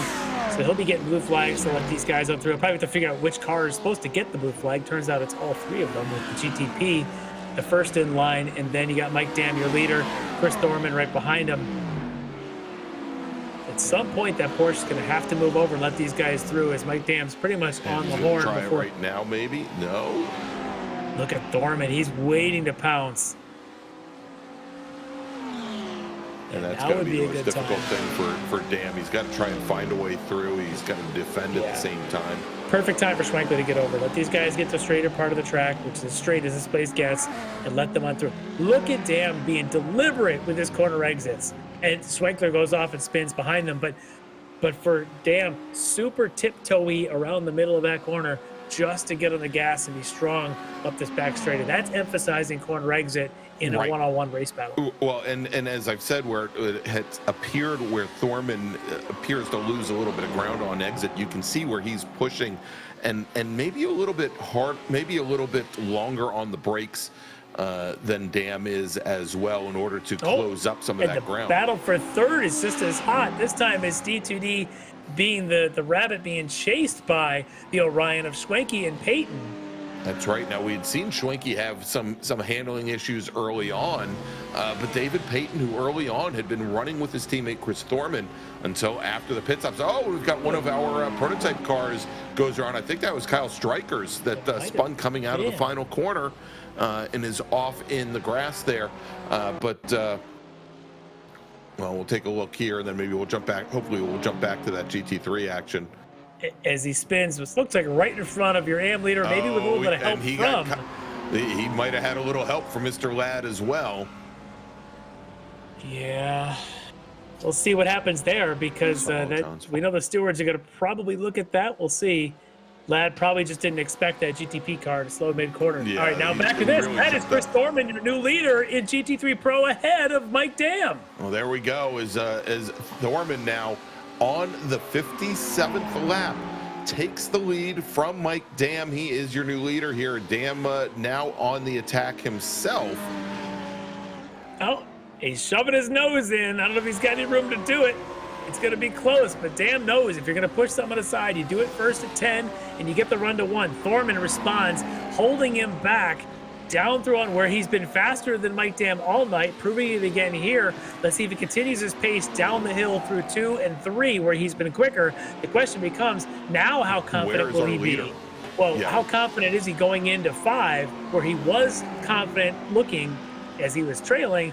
Is he still confident knowing his mirrors are full of Orion? Well, Larry, as we've got now only 20 seconds on the clock, maybe the bigger question is going to be, where is our leader, Paulo Kui Grant? And do we have one more lap, or are we working the final lap here from Mosport? Grant should be about a third of the way. He should be right behind these guys. Right behind them, yeah. Yeah, so he should be on white flag. All right, so let's see. Now we're jumping back over to the battle for 3rd. This is not a replay. Peyton, this is a Schwenke different. Gets a great run, but Peyton just manages to hold him off just for the moment, coming out of Moss. Yeah, this is not a replay. These are 2 different Orion and D2D cars. Now with Schwenke, the Orion, chasing Peyton. And there is Paulo Kui Grant right behind the battle for 3rd, Larry. Yeah, and there he is, and he'll be coming around probably to take a checker, this... which means these guys behind him are about to take checker as well. Who is it going to be? And coming across the line, finishing in third, is Travis Schwenke. Gets ahead of David Payton right at the line. Their race is now done. Palaquit Grant takes the win in GT3 Pro, coming then out of the final corner. Well, this is going to be interesting because according to the stewards, Ken Ladd was assessed a drive-through, but he wasn't able to serve it considering it came at the end. Oh no, Thorman runs wide on hairpin. Thorman wide, and Mike Dam comes underneath. And this is the very last lap, Larry. No! And the most critical of turns is Mike Dam retakes the lead with only a third of a lap to go, moving Chris Thorman back into second as they come down the Andretti straight. And we'll check back in on that Ken Ladd issue in just a moment. Yeah, the Orion guys finding their ways past on the last corners and last laps. Just 2 more to go here for Mike Dam to win this. And Chris Thorman, heartbreaking, but maybe coming home in second as they got 1 corner to go. Amazing race with these two. There you go. And taking the win in GT3 Pro, Mike Dam, Chris Thorman coming home in second. And as we mentioned, on the 1 lap ago, Travis Schwenke taking the bronze in GT3 Pro. In GT3 AM, taking the win on track, Ken Ladd, but again, a drive-through penalty assigned, finishing second on track. Chuck Labano, Dre Divock will finish in third with Aaron Beaver just off the podium. Now, if we go back to GTP, where we had Palaquit Grant take the checkered flag, Fernando Takahashi, great run for him tonight, finishes in second, coming home in third, driving the number 5 machine, Ben Rose. Wow, what a race. What a finish for the Orion cars. Heartbreaking a little bit here. They're still going to go home second and fourth, and the D2D drivers, of Thorman and Payton, those two sitting there at first and third when the last lap started, come home in second and fourth. But between both of them, what great battles for the front 4 in GT3 Pro. Battle. And great battles in GT3 AM for the podium spots there. I'll be sad to see that the stewards are going to have to play a part in this to see what happens with the penalty that couldn't be served during the race. My guess is they'll probably find some equitable solution of post-race time. We'll let them sort that out. But what a great win for them. And, of course, for Palaquit Grant, come from behind on this thing. A bit of a slow start, takes the lead, and then once he had it, never looked back. All right, so, Larry, let's do this. Let's take a quick break. Thank some of our partners and sponsors. And when we come back, we'll talk to some of our podium finishers here at Mosport at Canadian Tire Motorsports Park, where you've just seen round number 2 of the Extreme Motorsports Ricmotech World Challenge presented by Performa Elite and Buttkicker. We'll be right back.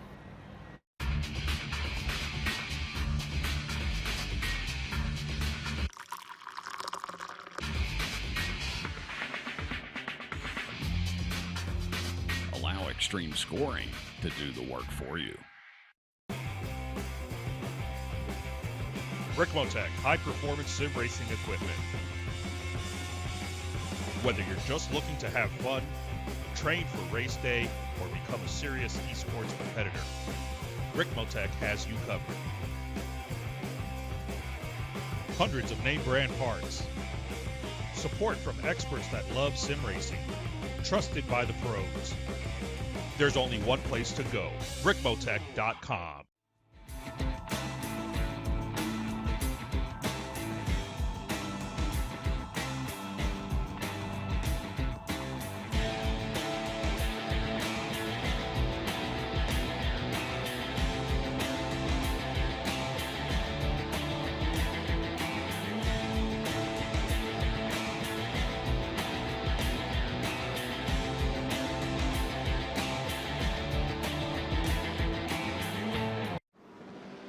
Search is over. The most comprehensive league scoring solution is here, with the ability for multi-level championships, custom incident tracking, post-race time penalties, support for heats, drop weeks display, multi-car team scoring, advanced web widgets, rookie championships, a custom paint system, and load those results in seconds. Visit extremescoring.info today. And welcome back to Canadian Tire Motorsports Park Mosport, where you've just seen round number 2 of the Extreme Motorsports Ricmotech World Challenge presented by Performa Elite and Buttkicker. I'm Greg Ginsburg along with Larry Lefty McLeod. And let's take a look at that final finishing order. Once again, Larry taking the win in GTP. Palakui Grant from D2D E-Racing.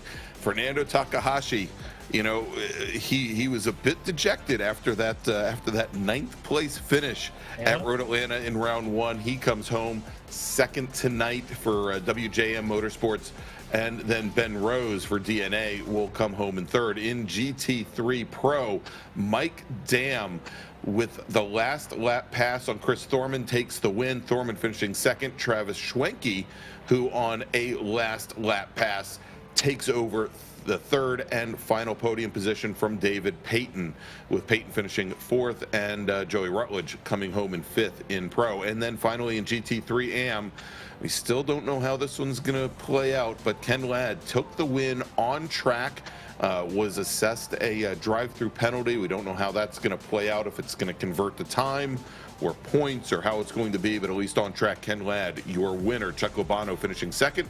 Dre Divock coming home in third, with Aaron Beaver and Robert Schwenkler rounding out your top 5. All right, so Larry, we've got a bunch of people sitting here in the green room waiting for us.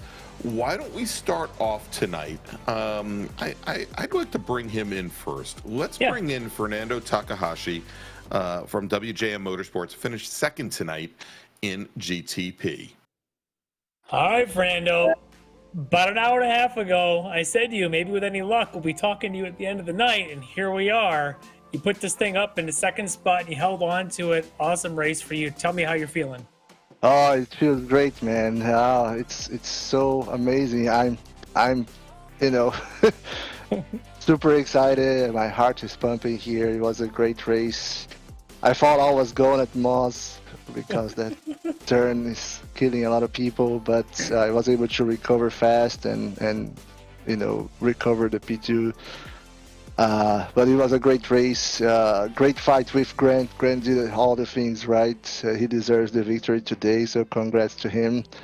And thank you, everyone for the support, my family, friends, the WJM Motorsports team, our sponsor, Extreme Racing. So grateful for everybody, and mostly grateful for God for allowing me to do this every day. You just had a fantastic race. It was fun to watch. That opening got a little crazy, where the front row all got mixed up and everyone started spinning. Just on that first lap, people are spinning out in front, and you're having to make moves to get around them. And suddenly we look up and said, hey, Fernando's leading this race. And you just looked like you were meant to be up there, passing through GT3 traffic like it was nothing. Yeah, Palakui Grant came and he took off and he did his thing, but you looked so comfortable out there tonight. Do you think it's all that additional time and that practice? Did you feel as comfortable as you looked? Yeah, no, it felt really comfortable. The practice during the week definitely helped, because we agree on some things, or I knew what was going to expect now, and it wasn't a surprise, especially on turn 3 and at the turn before Moss. So was able to manage that well. I took some risks sometimes, especially when I was fighting with Grant. He was right behind me, so I was trying to maintain P1, and glad everything worked well. But it was pretty interesting and exciting to manage all this traffic with the GT3s. It was incredible and super fun. Awesome stuff. Really great race for you.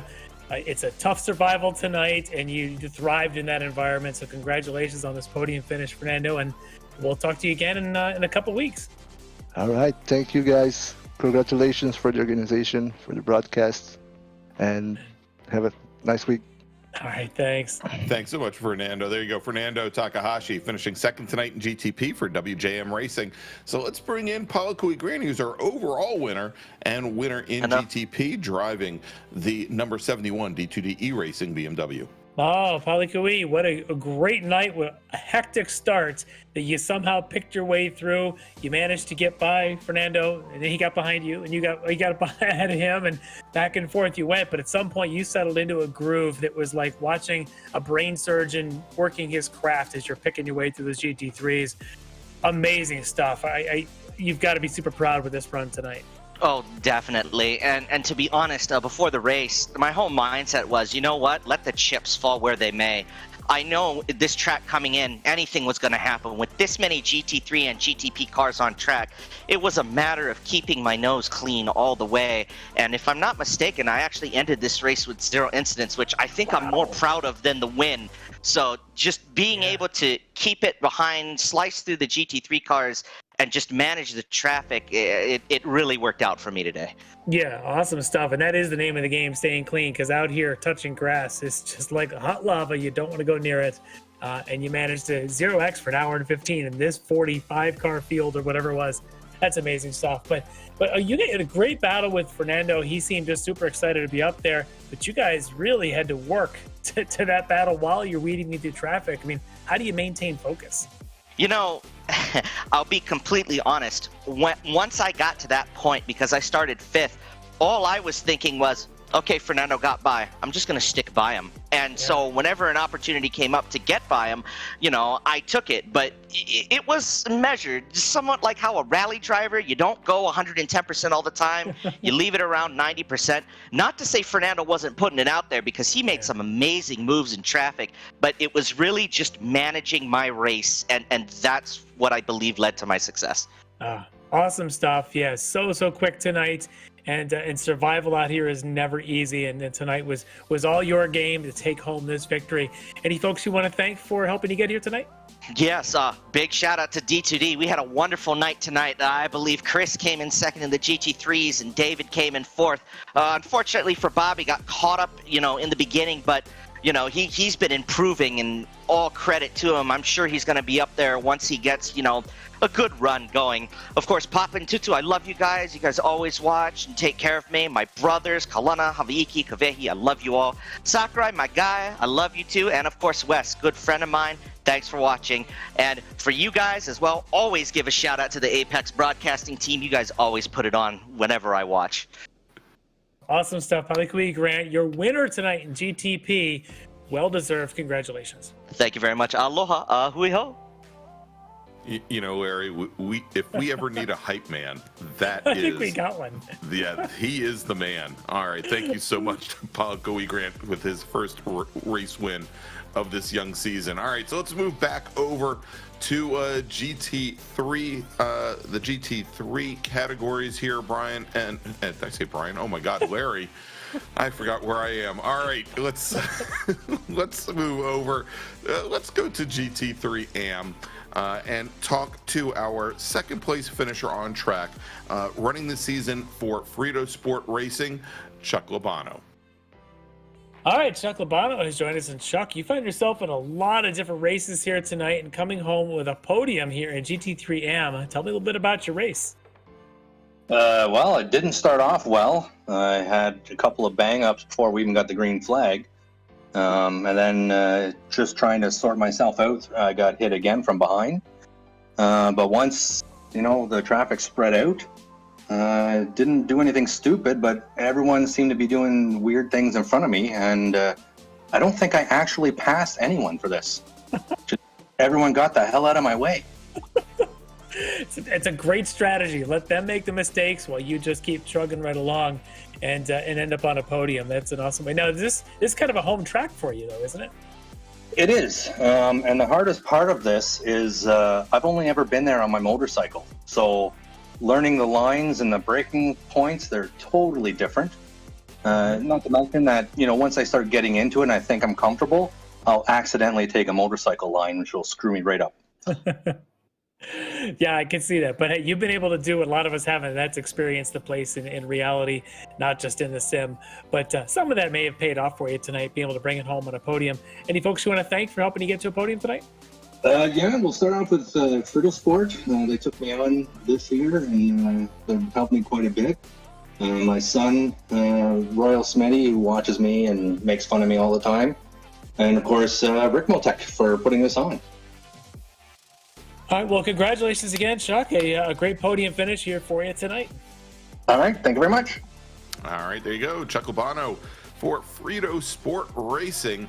Now, Larry, let's move over to our winner on track in GT3 AM, driving for Ladd Racing, Ken Ladd. Ken Ladd's joined us, your winner in GT3 AM. And Ken, I'm going to warn you, when you go back and watch the replay of this, anything that may have happened toward the end of the race that didn't go your way, you're going to blame Greg Ginsburg for the commentator's curse. But you did. Greg. Thanks. Yeah. But you do come home with the win here tonight, despite a little bit of paint rubbing toward the end. But dominant form, you really did. You were pulling away from this field in a big way. You just look super comfy around this place. Is this just one of your favorite tracks? Believe it or not, this is probably the second time I've ran Mosport. But the track, it's one of those tracks that's kind of like Tsukuba. Once you can kind of find the rhythm of it, it's just hitting those marks. Mm-hmm. Hitting the marks and just keeping, the pedals proper, trail braking, knowing where to gas. Once you hit those marks, it just comes together. Yeah, and you were definitely getting a rhythm as we're watching the gap between you and the rest of the field there in GT3M just grow and grow. And you were kind of keeping pace. In fact, for a while there, you had a great battle with Travis Schwenke going on up until that the pit stops there. So really, you just look like you're right there in the mix. Dominant form tonight. I'm looking at the point standings, and you're just a point or two off of the overall points lead now behind Robert Schwenkler. So things are looking really strong for you here with this victory tonight. But I'm sure you got some folks you want to thank for helping you get to this victory. I've been my hands. Again, thank the sponsors for putting everything on. Frank over at Ricmotech for the setup. All the guys at Ricmotech, actually. All the guys here at Extreme, all the sponsors, for allowing us to put this on and sponsoring the league itself.